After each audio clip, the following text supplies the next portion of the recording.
Tonight, a money-making Ponzi scheme leads to murder from the last person you'd ever imagine. Indeed, David. I just came back from reporting on this story. So many people left heartbroken and mystified. An all-new 2020 begins right now. Tonight, the trial so many have been talking about, with details you haven't heard until now. It was just greed, more greed after that. What is this weird nightmare that's visited upon this couple? She's sick and now he's dying. For him to just go from being fine to suddenly comatose. What happened? What happened? They were a great couple. They loved each other. They always wanted to be together. Two people with no background in federal contracting. Suddenly they're going to be arms dealers for the federal government. They were trusted in the community. A lot of the investors were family and close friends. Had Michael expressed any doubts about the business? The Cochran business model seemed to be built on defrauding their friends and family. The investigators look at you and say, there were never any contracts, there were never any bids, it doesn't exist. When people found out, they want answers. I mean, it was all anyone could talk about. Your friend, 38 years old, is gone.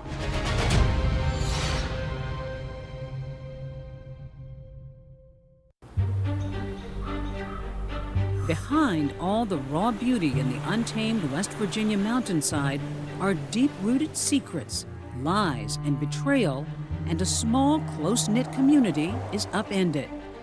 I was just calling to see if you knew when everything surrounding the investigation is going to be over. I don't understand what you mean by the investigation. They're asking people very personal questions about me and my husband's relationship, but I just can't keep living this way. And at the center of all that unraveling is this couple, the Cochrans.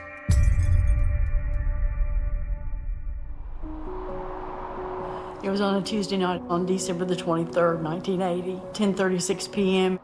Michael Brandon Cochran was born into the world. Tell me about Michael as a boy. He was a good kid. He always minded me. You know, Eddie came into his life when he was 8 years old. When I met Michael, he had like a rat tail haircut and with the spiked hair. We just kind of developed a good, warm relationship. What about sports, though? Ed, he was really into sports. Oh, yeah.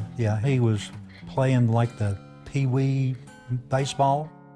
You could just tell right then. He just took to it and was just like a natural. And Michael Brandon was always playing baseball, basketball, football. He lifted weights as a hobby. He had a weight bench in his room. He got his first Sandfield barbell set around 10 or 11 years old. And he would just go in there and turn his music up loud and just start working out. He just loved being healthy.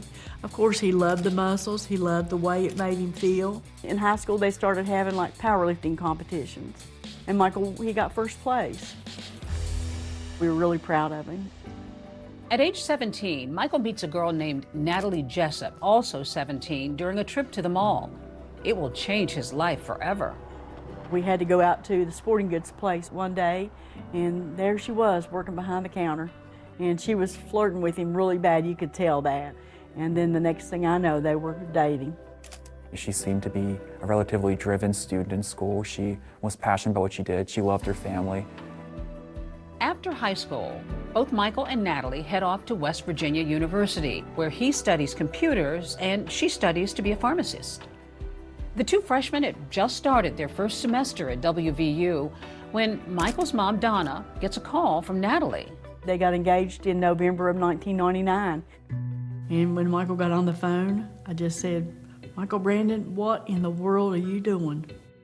Were you happy for him to be marrying Natalie? I wanted him to wait. He had just graduated high school like maybe 5 months before. And I wanted him to just, focus on his schooling. And then 6 months later, they were married. The couple are the picture of happiness in their wedding photo. After graduation, they later have 2 children. And after 6 years of marriage, they settled in Daniels, West Virginia, here in this colonial home. It's a beautiful home on almost 4 acres of flat land. Michael renovated that house. He just completely gutted it and remodeled it from top to bottom. As the years went on, did they have a happy marriage? As far as I know, they had a happy marriage. Yeah, you know, they're starting their life now, been starting their family. You know, they've got good jobs. Natalie was working as a pharmacist, and Michael was in IT. Yes, information technology. Yeah, it was like running cable wire, coaxial cable, and things like that. Life in West Virginia can kind of be summed up as like, here people really focus on work, family, and their faith. How was Michael as a dad? He was a proud dad. He doted on his kids and was a good provider, was involved with them, the school activities and stuff.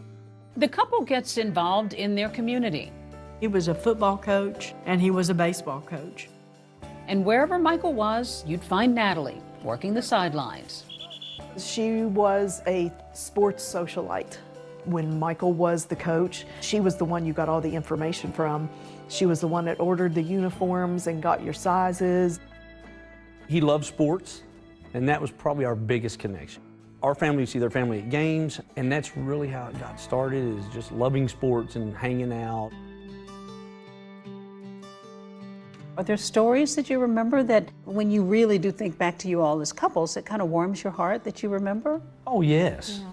Mike and I, we won a lot of championships together, coaching our kids. Chris and Jennifer Davis bonded with the Cochrans over Little League, their young families, and church. They even went on vacations together. Chris, a lawyer, was hired by Michael for a legal matter, and the two became friends. What was it that made them sort of fit into your world? It was really the family aspect. They were a great couple. They loved each other. They always wanted to be together. We gravitate toward friends who are always together and love their spouses, because we're always together. So you were really close. Yes, we were very close. So at some point then you discover that one of your sons has diabetes. Initially it's very grim because it's, hey, this is what this is. It's never going to change, and this is what it's going to require. Coincidentally, Natalie happened to specialize in diabetes management. How helpful was that for you in the beginning? Tremendous. Tremendous. She was amazing. Like, she just gave us all the information we needed, because you learn as you go. So she understood how insulin could affect the body. 1,000%. Then, seemingly out of the blue, the Cochrans make a career change and open a new business. So they seem to be doing well. Oh, absolutely, yeah. They're doing very well. I invested and I spent $256,000. And this new venture will lead them straight to the CIA.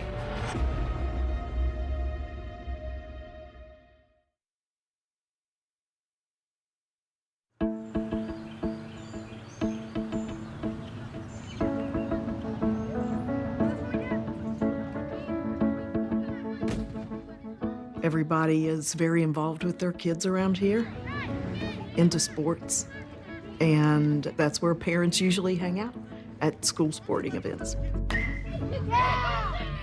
Just like his dad, Michael Cochran's son loves sports, especially baseball. And it's a family affair. With Michael coaching local youth sports leagues, Natalie becomes treasurer of the middle school baseball program.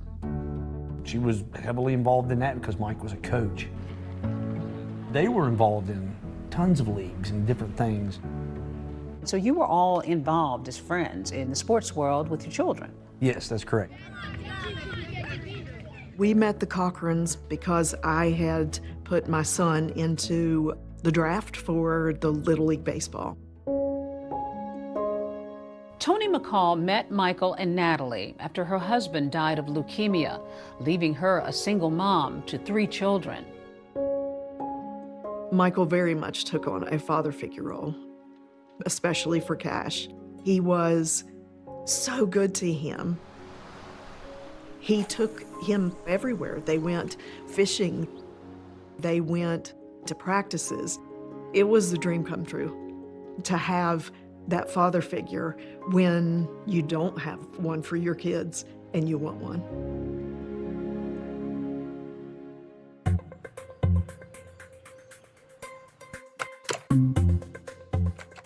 The Cochrans are a busy couple, both on and off the field.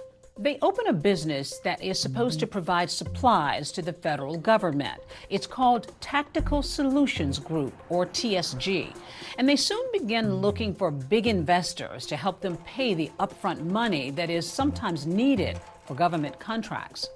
And to everybody's surprise, Natalie up and quits her job as a pharmacist, jumping into the new business completely. Great, you know, I mean, if you can quit your job as a pharmacist, like, oh, wow. By all accounts, the new business appears to be flourishing. They were building onto their house, and they put up a new fence. Mike got a car. So they seem to be doing well. Oh, absolutely, yeah. They're doing very well. Natalie tells friends they were inspired by that movie War Dogs, the one about two men with no experience in the defense industry who become arms dealers to the U.S. military and get in way over their heads. They call guys like us war dogs, bottom feeders who make money off of war without ever stepping foot on the battlefield. When she told me that we're going to make all of our employees watch War Dogs as like an onboarding video, I said, well, you do realize that the guys went to jail, right? It might surprise people to know that any civilian can seek a government contract. All you have to do is register, and then you can start bidding. It can be a small business, an individual, a nonprofit agreeing to provide goods or services to the government at a specific rate at an agreed upon time. The process is you discover the contract, you bid on the contract. And if you're chosen, suddenly you're in business with the U.S. government. The Cochrans' website for their business, TSG, boasts impressive clientele from within the government, including the Department of Defense, FEMA, Homeland Security, and the CIA. Tactical Solutions Group was supposed to be a whole goods seller, so they could sell healthcare equipment, masks, firearms, and various things like that. Michael Cochran would spend hours sifting through all of these government contracts, and he would tell Natalie what he'd found. She'd go to the investors and say, Michael found the most incredible investment. What did you know about what this business was all about? They got this niche, a woman-owned small business. The idea of the federal government will pay $50 for a $10 hammer. You just got to be able to get in there and get the contracts and fight with the big guys. And all the couple needs now is a little startup cash. Most of their investors were friends, family, people that they knew.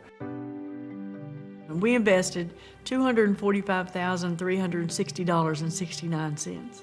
That was our retirement savings. Michael's mom, Donna, remembers the first time Natalie approached her about investing in the family business. Do you remember what she said? Yeah, she asked us if we wanted to do the government contract. She said that she wanted to help us out, you know, when we got ready to retire.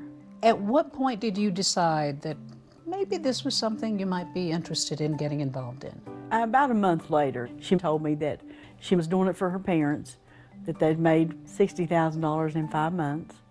And so we thought, well, you know, maybe we'll give it a try. That's a pretty good return. Yes, ma'am, it sure is.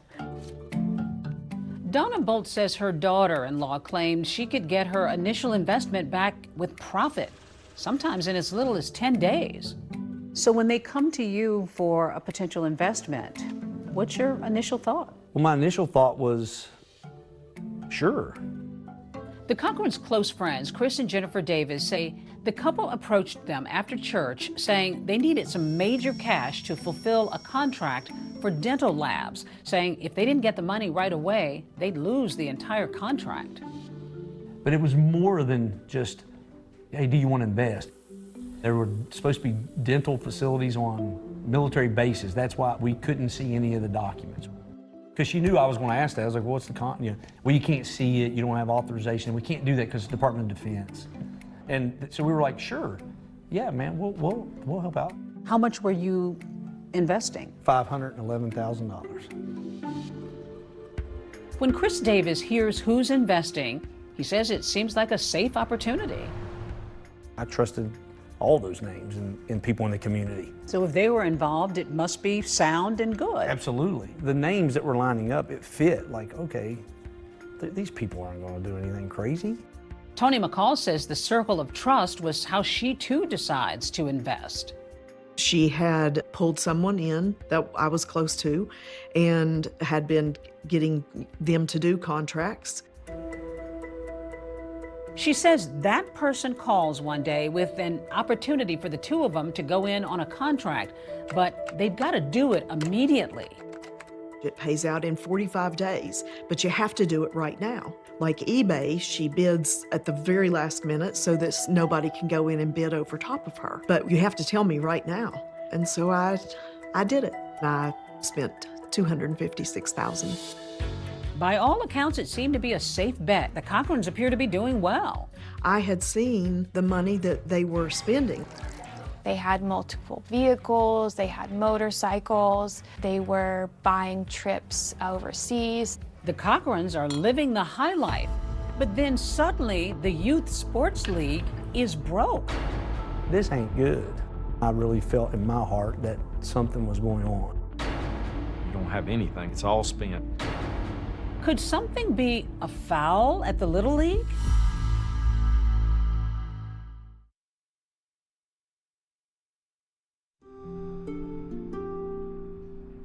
In the small community of Beckley, West Virginia, after just a year, Natalie and Michael Cochran's business is doing very well. And family and friends noticed the couple seemed to be too. It appeared that Natalie and Michael were quite wealthy, and they were living like they were. They had multiple vehicles, they had motorcycles, they were buying trips overseas to Paris, they went to Hawaii. You know, we just thought it was wonderful. We just thought they were doing so good that we were so proud of them. I mean, they had 3 homes, a pickup truck, motorcycles, a nice antique car. Him and Natalie drove up in a 1965 Shelby Cobra. It was a kit car. It was just something that they bought, and we were just very happy. We even took a ride in it.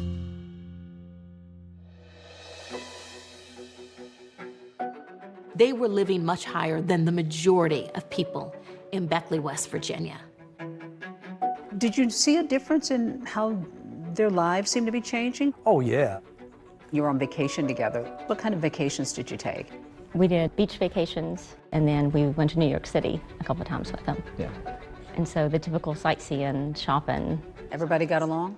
Oh, yes. Yeah, it was fun. It was great. It was a lot of fun. It was a lot of fun. From the outside, it appeared that a lot of the spending was on Michael's side. This was wealth that he had not experienced before, so he wanted to take advantage of it. Some of the things that Michael Cochran purchased in this period were recreational vehicles, an airplane hangar. He had ambitions and endeavors to open up an aviation branch to this business. He really, really wanted to fly, and he loved that type of stuff. He was working on his pilot's license. Now, he wanted to fly helicopters. They were a great couple to get that kind of money. They were doing things for people, and I mean good things. Michael especially was doing a lot of charity work. He donated a weight room to a local middle school. When he found out his youth pastor was going to be homeless for a while, he actually purchased a property for him to live in. Natalie even gets involved with local organizations and charities. She volunteered, wanted to do this and wanted to do that. She was helping us with juvenile diabetes research, all the fundraisers for that. And then we did a 5K run. She was good at that. She would organize it, get sponsors, get the word out. One time she and Mike were at the house and she told me that they were going to buy a town in Africa because that was going to be their mission, you know, pay for everyone's home and build homes. Natalie also helps raise money for the Middle School Baseball League. Their friend Chris is board president. We had a fundraiser, and from the fundraiser, we believe we raised a little over $15,000. It was a big deal. As treasurer of the Little League, Natalie manages the bank account, but members get suspicious when the money all but disappears. But you knew there was a big chunk of money in there. Yes, there should have been over $20,000 in there. Absolutely. Any idea of how it was drained like that? Nobody knew it was missing until we were told it's missing. The league brings in a private investigator to look into where the money's gone. And I talked to the board and I explained to them, you don't have anything but $31 in a frozen bank account. There's no records of anything as to where this money went. It's all spent. There was an audit that was done. There were purchases made that weren't approved by the league. There was purchases to TJ Maxx, purchases to Olive Garden, and then when I started adding it up, I'm like, $32,000 in one night you raise for 2 sports teams, and it all just disappears. I mean, there's no way to rectify that. Questions are now swirling over the missing money and if Natalie could be involved. And when some investors with the Cochran's business get wind of it, they're getting concerned about the money they've been promised. As time is going on and you're not hearing anything, are you starting to panic at all? We'd ask. We'd say, Natalie, we need our money. I said, our car's going to break down. We need the money back. She would say, it's coming, I promise. And then she would send me text messages and say, your money is going to be deposited in your bank account within the next 24 hours. And we'd wait, and it was never there. You didn't get anything? No.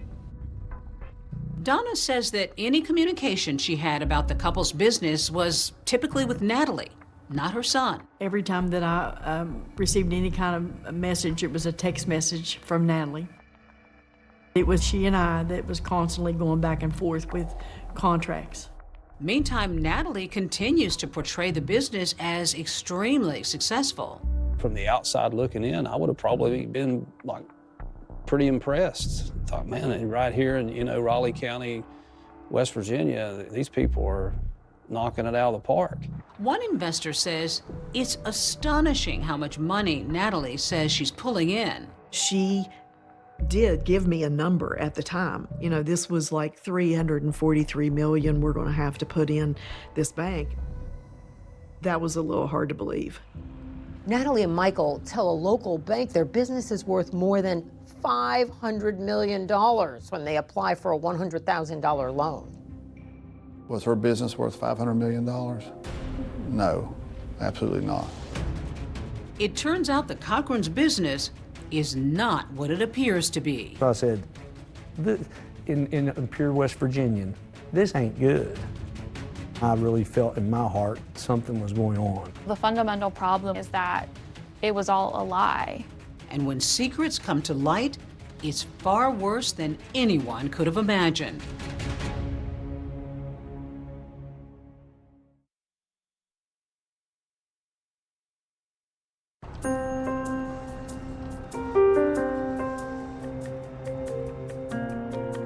There is nothing wrong with doing well and having a successful business. The Cochrans and their business, Tactical Solutions Group, put themselves out to be legitimate government contractors who were bidding on legitimate government contracts. She always made all of them look like they were good investments. The problem is there never was any legitimate income flowing from government contracts. All the money and cash flow is coming from investors. There were no contracts. There were never any contracts. There were never any bids. It doesn't exist. The businesses didn't exist at all, really, legitimately. They existed on paper. It was clear that it was a Ponzi scheme. When it comes to a Ponzi scheme, there's no real business. There's no money being generated. Early investors get paid by new investor money, like shifting poker chips from one pile to another. And as long as the money's coming in from new investors, the Ponzi scheme can continue. If you're just taking one investor's money and giving it to another investor as if it's a legitimate return on their investment, that's a fraud. I said, no, these are friends of mine. I've seen what they've done in the community. Successful Ponzi schemes almost always rely on trust, and you often find that people start very close to home. The Cochran business model seemed to be built on defrauding their friends and family. Many of them knew them their entire lives. and they had no reason to not trust them. It would hurt a lot less for this to have been someone that I didn't know that had scammed me out of money.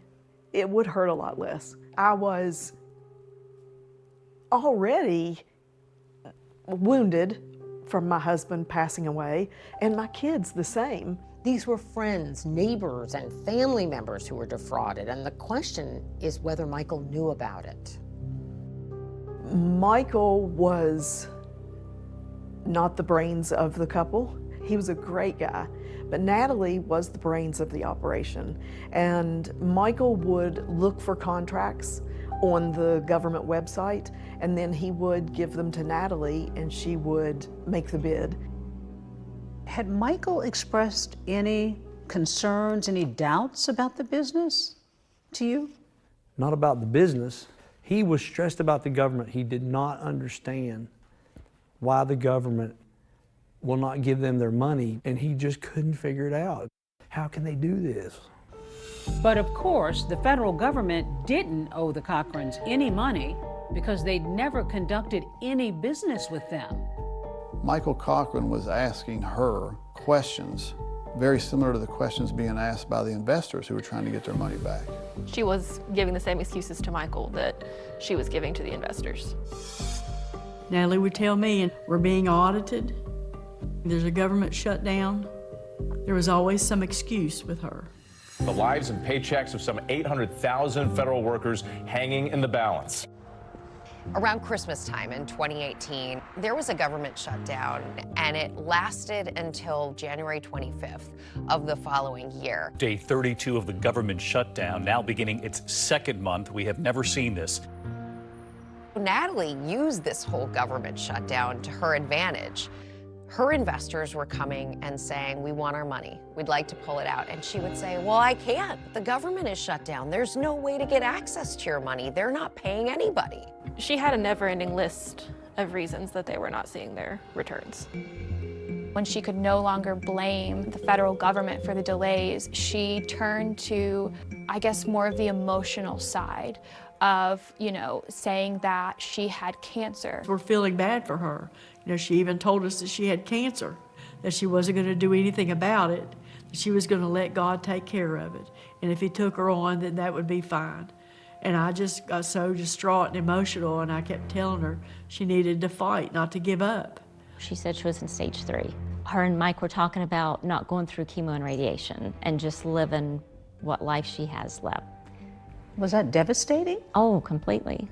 We were all pretty devastated. To the point, we all get the paperwork to go get our bone marrow tested to see if there was any way we could help her. Remember, Toni McCall had lost her husband to leukemia. She was skeptical about Natalie's claim of having cancer.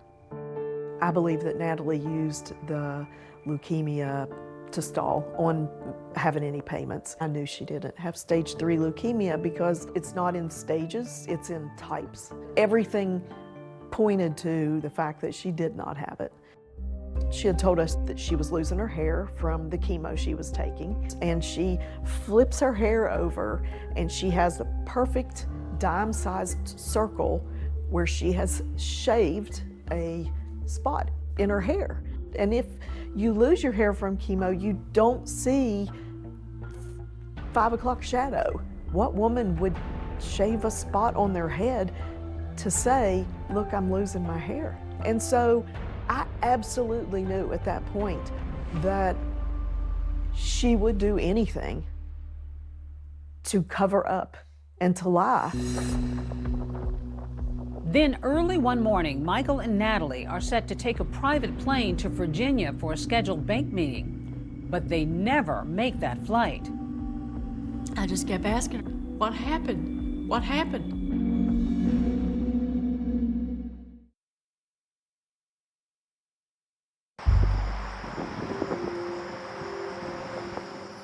On the morning of February 6th, the plan was that the Cochrans, Michael and Natalie, were going to fly to Virginia to visit the Bank of America there. She had text messages going with me and Jennifer. So the morning of February 6th, they were going to go take a flight. She said she was too sick to fly. She had the flu and the norovirus, and it hit her so hard because of her cancer.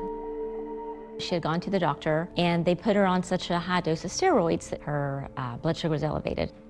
She had asked to borrow a vial of insulin. So she needed a bottle of your son's insulin? Yes. And I told her that Chris was getting ready to leave the house, that he could drop it off for her. Chris drops the insulin around 10:30 that morning. Jennifer and Chris receive a photo about 2 hours later, around 12:30, of Michael laying unconscious in the Cochran's kitchen floor. Michael was laying in the fetal position in the floor in his kitchen. So she sends a photo out of him on the floor? Yeah. And my reaction in the text was, is he okay? What's going on? He's fine. The contractors are here, putting him on the couch. Okay. Michael is moved from the floor to the couch. People start coming into the home saying, hey, you should probably take him to the hospital. Throughout the day, some of the couple's friends come to the house while others text Natalie, worried about Michael. Every time we would check on him, we would get, he's fine. He's going to sleep it He's off. going to sleep, he's sleeping it off. She said that he was sleeping it off on the couch. The wording of the messages were as if she was communicating with him. He won't go to the hospital. Oh. He won't go to the hospital? Yes, when she says he won't go to the hospital, in my mind, I'm thinking that he's told her, I'm not going to go to the hospital. Almost unilaterally, all of Natalie's friends were urging her to take Michael to the hospital, and Michael needed medical attention. And so you're looking at close to 8 hours that this man, that he was incapacitated. He was unconscious, he was on the couch, and pretty much unresponsive. I get a message at around 6:30. I'm at Gavin's basketball game. And the message says, can you come by after the game? Chris Davis shows up and insists that they take Michael to the hospital, and they load Michael in the car. I knew something was wrong. He's just totally unresponsive. I was like, well, I said, he's got to go to the hospital. He's been unconscious for 7-8 hours. Like, we're getting him to the hospital. Michael got to the ER at Raleigh General Hospital. His blood glucose was at 21. He was critical, and he was intubated. A blood glucose level of 21 would be extremely low, dangerously low, and basically result likely in some sort of massive cognitive dysfunction, coma, seizure, or even death. Michael's parents are at home that night with no idea of their son's condition. We came home from church, watched a little TV.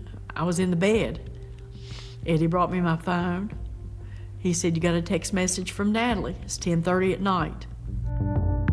Concerned by such a late night text, Michael's mom, Donna, checks Natalie's message. She sent me a picture. There's Michael Brandon in the bed, and he's on the ventilator, unconscious, unresponsive.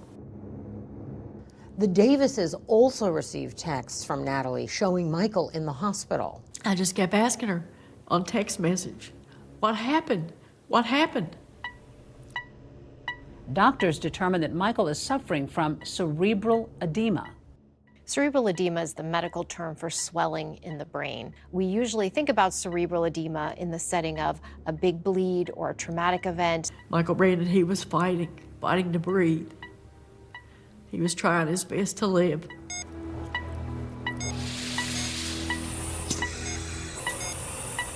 Michael spends at least 4.5 days in a hospital in Charleston. She makes this decision, you know, she's going to take him off the ventilator and everything. What are you thinking at that point, Jennifer? I think there's total shock. I just remember thinking, this isn't happening. This can't be real. Yeah, like, this was so tragic. What is this weird nightmare that just, my goodness. That's visited upon this couple. Yeah. She's sick and now he's dying. Like, Those poor kids. My goodness, those poor, like, this is awful. It was awful. For 5 days, he received medical treatment. He was in a coma, never regained consciousness, and passed away on February the 11th at the hospice house in Beckley. Your friend, 38 years old, within days, is gone. It was awful. It was tragic. It's just sad, you know. We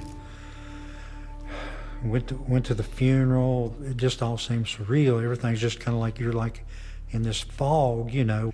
Just unimaginable. After Mike had passed, Natalie called me one day and said that I've created this scholarship in his memory. Natalie starts a scholarship called the Coach Michael Cochran Legacy Scholarship. It appeared that Natalie was selecting people who were family members. There were also people that Michael coached. Tony McCall's son is one of those high school students that Natalie had offered a 4-year college scholarship to. These scholarships, they're the kind that kids dream of. Natalie, newly widowed, continues running her businesses. But then 4 months after her husband's death, she suddenly decides to sell nearly half of Tactical Solutions Group for $4 million. She had negotiated to sell that business with a buyer, offering to buy a 49% interest of her business. So this buyer had wired her $50,000 as an earnest deposit on his buy-in to this business. But before the deal can go through, police show up at the Cochran home with a search warrant. She said, oh, they came here and they took everything. When they raided her house that day in June, that was huge. I mean, it was all anyone could talk about.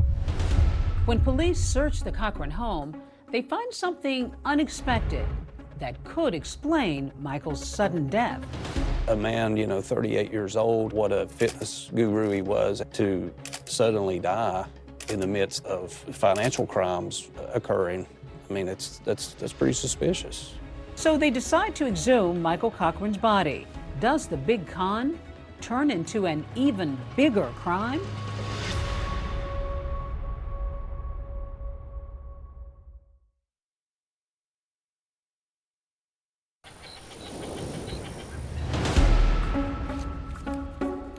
At first, this was just a Ponzi scheme investigation. Tonight, all eyes on the headline-making court case that just wrapped. The interest in this case was huge. Police are investigating the death of Michael Cochran. To suddenly die in the midst of allegations of financial crimes is pretty suspicious. So you think he was duped as well? 100% I believe that. The defense counsel made it clear they were living this lavish lifestyle. So how couldn't he have known that this was a Ponzi scheme? Natalie weaved such a web of lies, keeping us all drinking the Kool-Aid. They open the fridge, they find the vial of insulin. That was huge. Did anybody take insulin in the house? No. I said, insulin, what are you doing with the insulin in the refrigerator? Prosecutors called that the murder weapon. What keeps Gavin alive, she used to take life. Just in shock. I'm still in shock. The defense can say, maybe he died of something else. I know that he took steroids and he took many other supplements. He was a ticking bomb. Your daughter-in-law is being accused of killing your son. I mean, how do you kill somebody that you're supposed to love?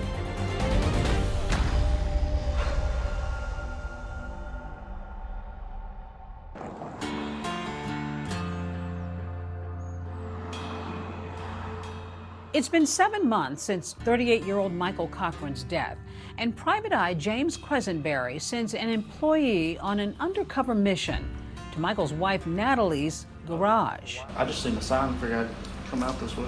Oh. She was selling a bunch of things and items at her house. This is security camera cable, and then this is Ethernet cable.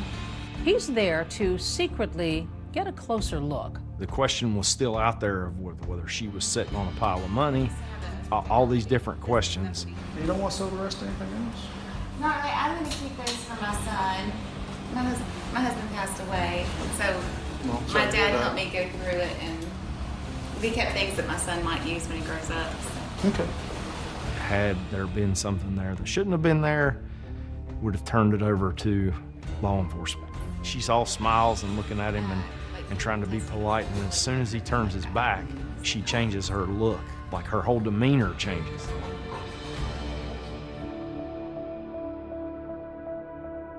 In the months since Michael Cochran's death, authorities have started to take a hard look at the Cochrans' so-called businesses. I received a phone call from a trooper who had spoke with a local business person who had purchased some firearms from the Cochrans, and he had a problem with getting his firearms delivered or the money returned, and he was looking for help in resolving that matter. He had been solicited to be an investor in contracts. He never did it because the information he was receiving from Natalie Cochran on these investment solicitations didn't make sense to him. I was like, yes, we definitely need to take a look at this. So that disgruntled customer then connected investigators with someone who said he had invested with Natalie Cochran. The problem that he was encountering was he kept getting excuse after excuse after excuse with getting his money returned. Bob was going through the records as they were coming in, and so, you know, there's a ton of information there to go through. And Bob's looking at it, we're sitting there one day, and he goes, I'll be damned. He said, it's a damn Ponzi scheme. As they dig in, they take notice of the investigation into that Little League account. Remember, board members had been suspicious of Natalie after money had gone missing. The Shady Spring Little League bank account is one of the many accounts she used to facilitate her Ponzi scheme. Natalie would deposit from their company and then sift it back out in various different ways.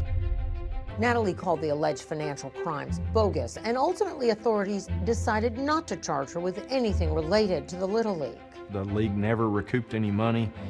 It was all just lost.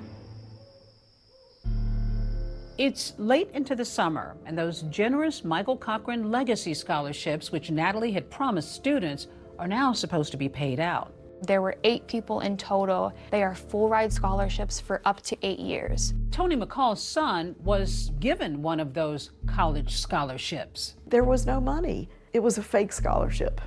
Natalie weaved such a web of lies. They were bizarre like that. It was still keeping us all in the flock. Natalie Cochran has insisted the scholarships would have been paid if her assets hadn't eventually been frozen by the government. But investigators had a different view. When she created these, we saw that as an attempt to dispel rumors. Rumors were circulating that her business was being looked at, that she didn't have this wealth and this money. We had pretty clearly identified at least, and I may be under at least 10 known victims of the Ponzi scheme. The most obvious red flag at the time was that nobody was getting any money back. We had more than enough evidence and documentation to proceed with indictment. So she's arrested. Yes. What did you think of that? We were glad. When she was arrested, she was wearing the Tailgate Socialite t-shirt. That was the true Natalie right there. Natalie Cochran faces 26 charges related to the fraud. She pleads not guilty, but her investors are deeply distraught over the hundreds of thousands of dollars in lost money. I spent $256,000.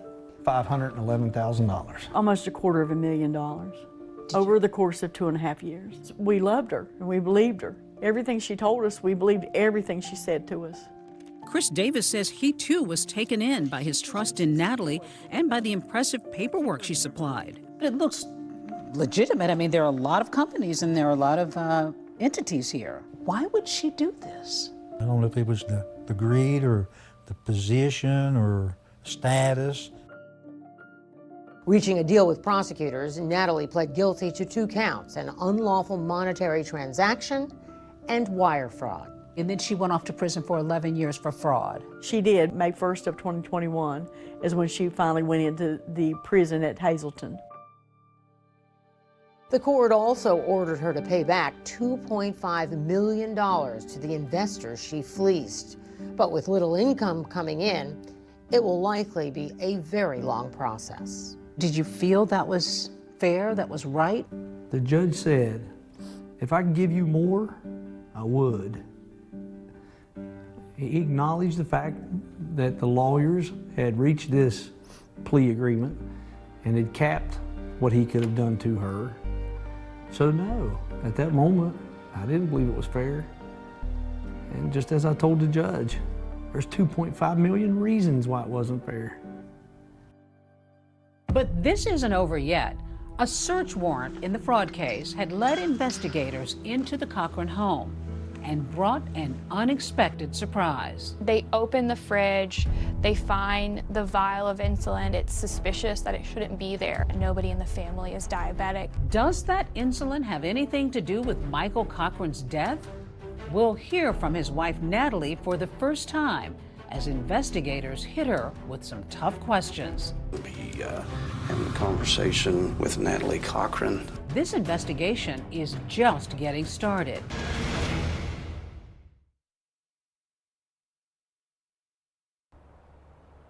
At first, this was just a Ponzi scheme investigation. But as authorities investigate the fraud case, they also began questioning Michael Cochran's unexpected death. Michael Cochran, who was 38 years old, seemingly a fit, healthy man. He took care of himself. He did worked out all the time. To suddenly die in the midst of allegations of financial crimes, that's pretty suspicious. No autopsy had been done on Michael Cochran. The death certificate issued by the hospice where he died listed natural causes. There was no medical examiner involvement.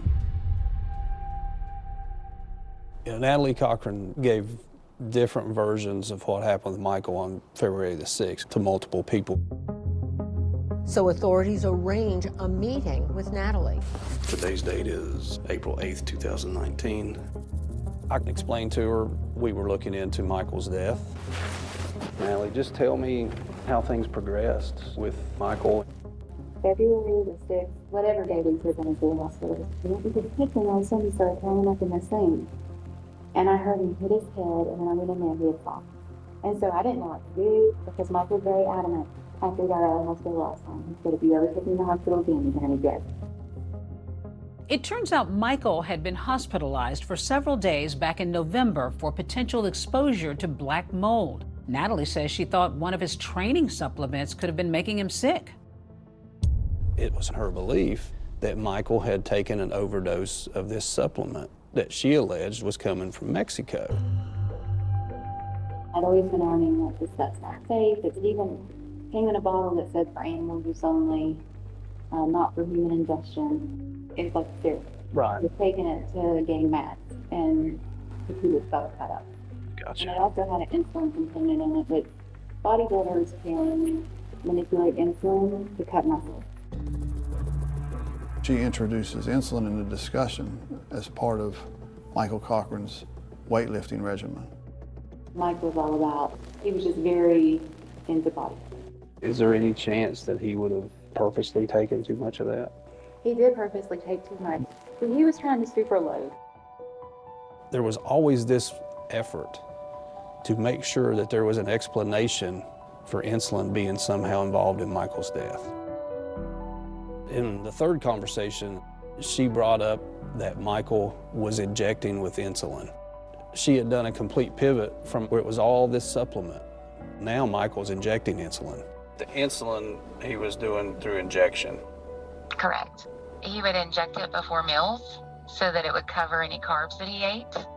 Insulin is used primarily by diabetics to essentially help us regulate the blood sugar in our body. He wasn't diabetic, obviously. No.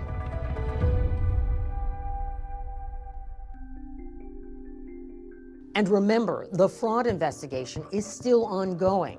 In June of 2019, federal and state authorities conduct a search of the Cochran house. Natalie is there. She was in the garage. The search warrant was done based off the financial crime information investigation only. We anticipated finding additional evidence regarding this Ponzi scheme. But they found something else they didn't expect. Sometimes things happen in investigations that you call it fate. I started rummaging through the refrigerator, and there's this bottle of insulin sitting right there. It shouldn't be there. Nobody in the family is diabetic. That was huge. Where did it come from? Whose is it? Natalie's got the same answer for authorities and for Michael's mother. She said, oh, they came here and they took everything. And she said they even took the insulin out of the refrigerator. Now, what did you make of that? Did anybody take insulin in the house? No. I said, insulin, what are you doing with the insulin in the refrigerator? I keep that here, she said, for Gavin when he came over, if he needed a shock, because he's a diabetic. You believed it? We did. Remember, Gavin is Chris and Jennifer Davis's son. They tell authorities they never stored his insulin at the Cochran house. But then they recall the bag they left for Natalie the morning Michael collapsed. The investigator said, did she ever borrow insulin from you? And that's when Jennifer was like, yeah, she needed it. She had cancer and she got sick. And that's when they were like, you know when? And I felt like at that moment, we both were like, oh my goodness. Because now we know that she's a thief and a fraud. When we started seeing the text messages with Jennifer Davis about insulin, it was very revealing. If you believe the previous things that Natalie has said, she should have already had insulin readily available in the home. So it made no sense to go through all this effort. I think it's clear that she poisoned him with insulin. Authorities develop a theory of how Natalie may have used insulin to kill Michael. When he's finally taken to the emergency room, he presented with a blood sugar level of 21, and he's not diabetic. You get low blood sugar by receiving too much insulin. Natalie had access to insulin. She had the means to inject it. She knew exactly what insulin would do.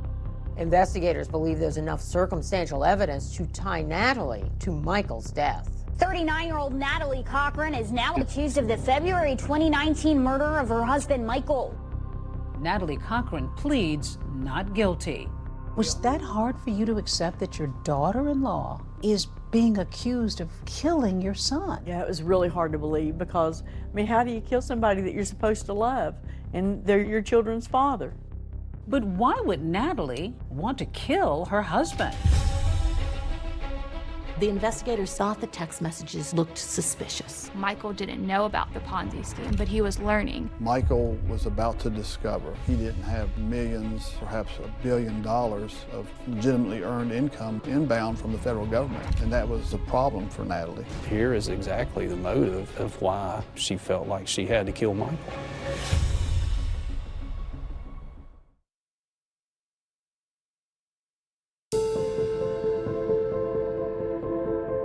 Opening arguments began today in the Natalie Cochran trial.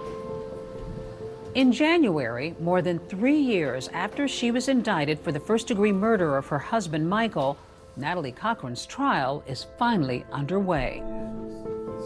There were media outlets from all over the country here. The interest in this case was huge. You may be seated. For Michael's family and friends, the 3-year wait for justice has been agonizing. How tough was that for you all to just have this thing drag on before it's going to be resolved? It was hard. Yes, very hard. Spent lots of time praying. What was it like for you to see Natalie in that courtroom? I can't say that I really even thought about her. We just had to get justice for Michael. Natalie Cochran is a young woman. An 11-year sentence with good time served for the Ponzi scheme is relatively short versus a life sentence for murder. Those stakes are incredibly high. All right, now, Mr. Truman, you may proceed. Thank you. On February the 5th of 2019, Michael Cochran was a 200-pound, healthy 38-year-old man. By midday of February 6th of 2019, he had lost consciousness, and he would never regain consciousness. The state needs to get ahead of the fact that it's an entirely circumstantial case. You got to tell the jury. You're not going to get the stuff you get on TV. There's no DNA, there's no fingerprints. This is it. But that's enough to convict. This is a complex case, ladies and gentlemen of the jury, but it's built by the state of West Virginia on conjectures and innuendos, and glaringly lacking in motive and the evidence necessary to prove that my client killed her husband. Natalie understood that we cannot present a defense that would somehow skirt the issue of the Ponzi scheme or that would hide it from the jury. We admitted to the jury what was well known to everybody. The fact that she is perhaps a fraud and perhaps a cheat,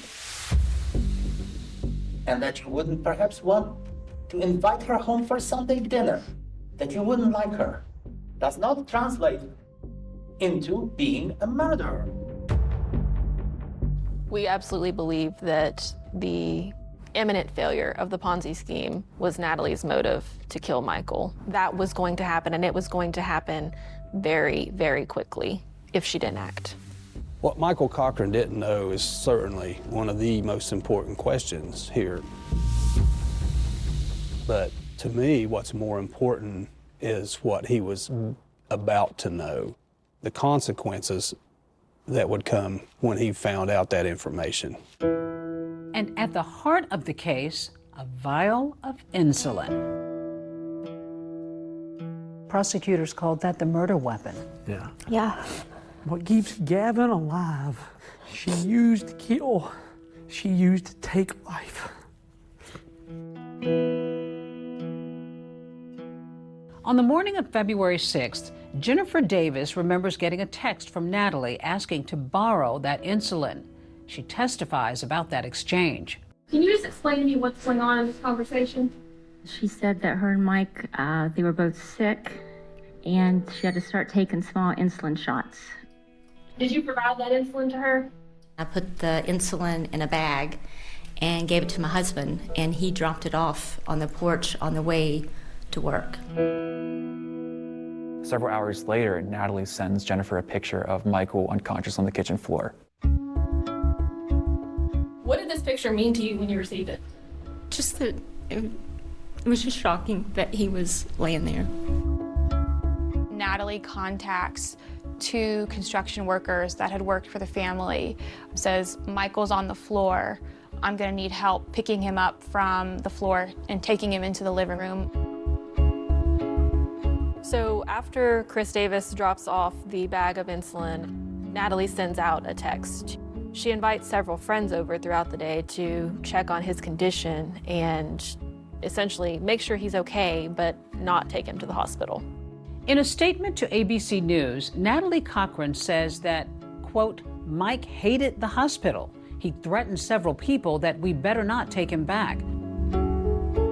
Stephanie Hamilton, a physician's assistant, came over to check Michael out and found him non-responsive. What did you specifically notice? That he needed to be checked. I said even people with the history of seizures, anytime they have one, they need to be checked. I kept offering, I would go with her. She said she was going to let him sleep it off. You also heard from her later that. Take a look at that. 21. What does that mean? No one should ever have a blood sugar of 21. What's going to happen if they do? They're in a coma. Probably near death. At some point, you go over. Yes, and I walk in the living room. He's laying on the couch like he's sleeping. What did you do? So I go over to him. I just remember saying, man, hey, buddy, I'm going to take you to the hospital. And that's exactly what I did. But by this time, it's too late. Michael gets to the hospital, but the damage has been done. Take a moment, you're okay. Chris, it was very tough for you in court when they showed you the photo that you had already seen of Mike. Yeah. Why did it hit you so hard? I wished I could have got to him first.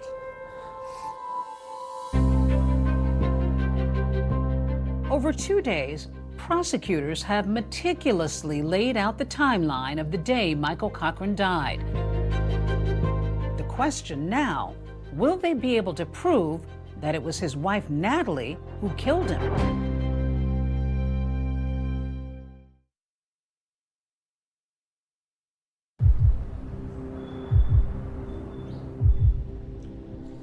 Mr. Truman, you may call your first witness.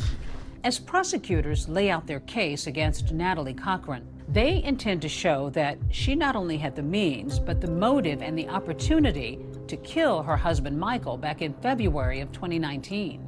Thank you, Your Honor. The state calls Robert Heinzman. Raise your right hand, please, sir.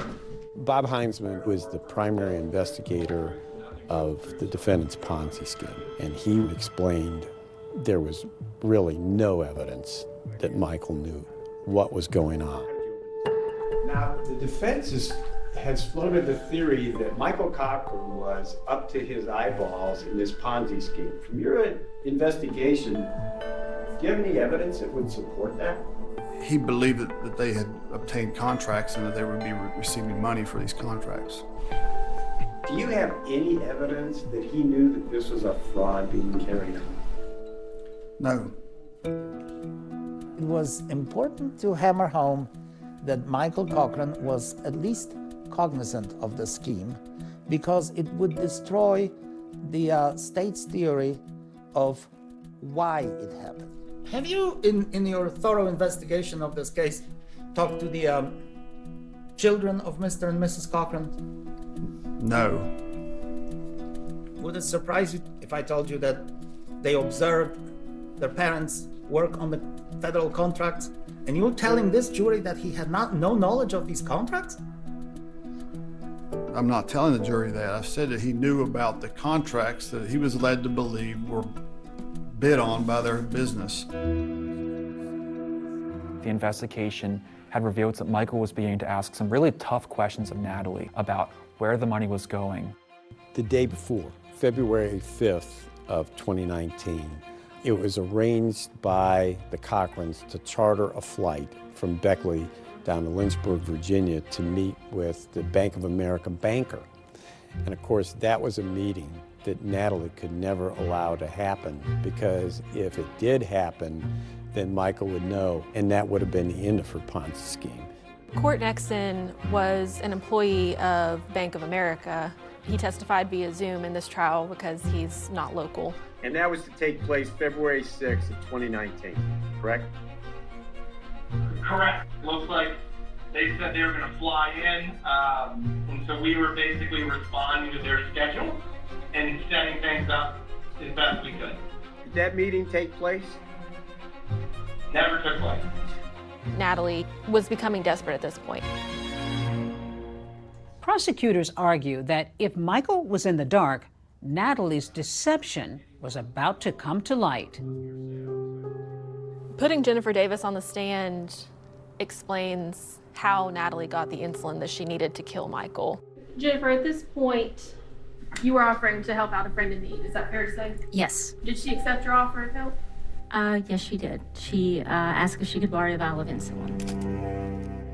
According to Dr. Uribe, who was one of our forensic pathologists, the only way that Michael's blood sugar could have plummeted to 21 was if someone else had given him insulin. There was profound hypoglycemia.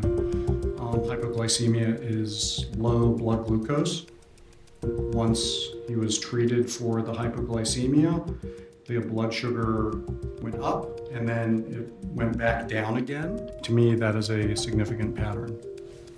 And why is that pattern significant to you? Because there are only a few things that can do that. One of the big things is insulin administration. But the defense poses an important question. Could Michael have injected himself as part of a bodybuilding regimen? Dr. Uribe pushes back against that suggestion. To my knowledge, bodybuilders don't use insulin. During the murder investigation, Michael's remains were exhumed, and Dr. Uribe conducted an autopsy. And what did you determine were Michael Cochran's cause and manner of death? I came to the conclusion that the cause of death was exogenous insulin administration. Your Honor, the state calls Timothy Bledsoe to the stand. Tim was able to draw all of the parallels and connect all of the pieces. He was able to explain for the jury how and why the Ponzi scheme and the failure of the Ponzi scheme led to the murder of Michael Cochran. It was about telling that story, you know, another piece to the puzzle. And I think overall, I think we were successful. And we previously heard Jennifer Davis testify that she had insulin sent to the defendant's home. Is that your understanding? Yes. Do you recall why the defendant needed the insulin that morning? I believe it was something related to cancer treatment. And throughout the entire course of your investigation, did you ever uncover any evidence that the defendant had cancer? No. Did you waver at all? Did you wonder maybe the prosecutors had this wrong, that it was just a horrible set of circumstances? Not once they talked to us. And then I started going back through, you know, my text, and, you know, Chris and I started talking, and then I was just in shock, disbelief. I was still in shock. It just doesn't seem real at all. But it was hard. Prosecutors have rested their case. Now it's the defense's turn to persuade the jury that Natalie Cochran is innocent. And to do that, they bring in their own star witnesses, Michael and Natalie's children. Do you swear or affirm to tell the truth, the whole truth, and nothing but the truth, so help you God? Yes, Your Honor.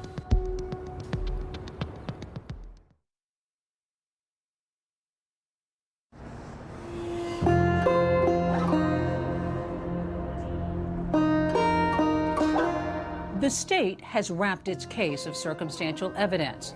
Now it's the defense's turn. Good morning, ladies and gentlemen of the jury. Good morning. They believe there's not enough evidence to prove that Natalie Cochran killed her husband, Michael. The atmosphere in the courtroom was, what's the defense going to bring? You could sense some anxiety there of what the defense was going to say about Michael to try and explain away Natalie's actions. The defense has already told the jury that Michael Cochran was, quote, a ticking bomb because of his alleged medical problems and health history. Their game plan is to discredit the prosecution's case and Michael Cochran himself. There was no forensic evidence to tie her to a murder. Zero forensic evidence. They called two surprising witnesses to the stand, Natalie and Michael's children. Would you state your name for the record? Nicole Cochran. What type of medication was he taking? I know that he took steroids and he took many other supplements. Did he do it daily? Yes, every morning. Was he into supplements and vitamins and all of that stuff? Oh, absolutely. He took his supplements, his pre-workouts, and those things. He tried to take care of his body. He would lay all of his pills out on the counter, and there would be so many of them that they would just sit in a whole circle, and it looked like the size of a dinner plate. And then he would scoop them handfuls at a time into his mouth. The theory by the defense counsel is that Michael Cochran was not a healthy individual. Did you start noticing changes in your father's health? He was very agitated and angry, more so than not. and he was having a lot of headaches. The defense asked the same line of questioning to the Cochran's son, whose face is concealed on the witness stand because he's a minor. Did he ever inject anything? Definitely steroids. He took supplements and things like that. Did he take steroids? He never took any steroids. If you would see him, everything that he has, all the muscles he has, is natural, hard work. Mike wasn't a bodybuilder. He ate too much pizza to be a bodybuilder. Was he fit? He was. Was he in shape? He was. Did he work hard for that? He did. He was taking things from Mexico, they were saying, things that were not approved by the FDA. What did he get from Mexico, do you know? I don't know the name of the steroid, but it was definitely an anabolic. What was that like to see them testifying on their mother's behalf? You know, they love their mother. Of course, they're going to defend their mother, but the things they said about their father was really heartbreaking. Defense lawyers argue that Michael Cochran was not exactly a healthy 38-year-old and that his lifestyle led to 4 hospital visits between 2017 and the time of his death in 2019. He got sick, and I feel like around that time is when you could just notice that he started to change a little bit, just forgetting stuff all the time. And he was more aggressive. Towards whom? Aggressive? Towards everybody. Natalie had told friends and family that her husband also suffered from seizures, plus symptoms of black mold poisoning from renovations he did on their house. Oh, had you heard of him having seizures? We were told that he had seizures and he was exposed to black mold. The defense also tries to hammer away at the state's motive, the Ponzi scheme. They claim Natalie Cochran wasn't the only one involved. They say Michael was too. I always saw him working on his computer, and he would say that that's what he was doing, Say that he was doing what? that he was filling out contracts. Did your mother do that? No. Who was working on the contracts? My dad. We had heard that Natalie Cochran was going to take the stand. She had informed the judge that she was going to testify in her own behalf. And at the last minute, she decided that she wasn't going to testify.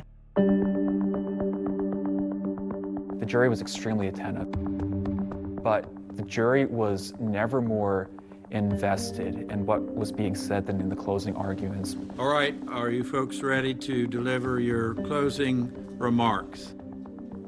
Natalie was a diabetic counselor and a pharmacist. She knew that injecting insulin into a non-diabetic would cause harm.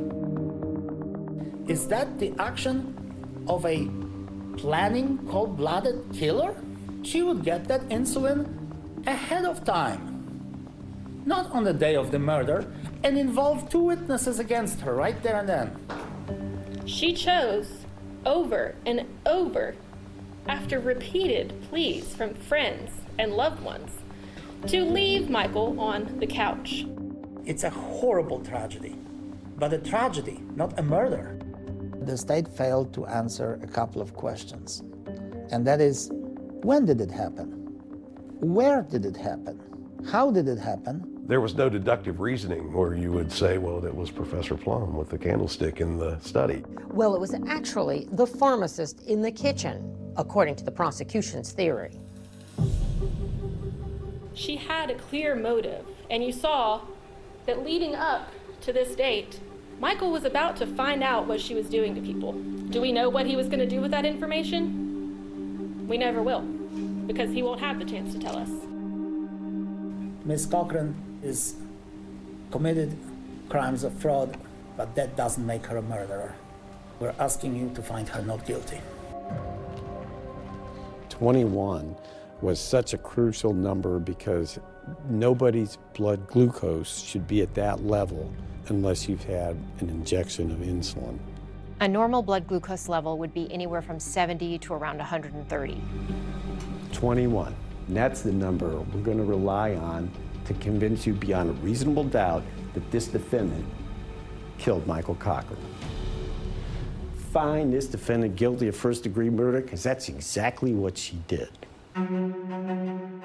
The case is now in the hands of the jury.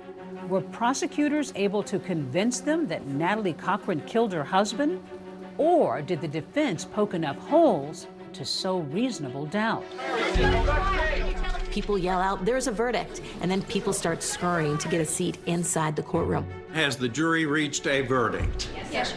When that verdict comes back, they were shocked.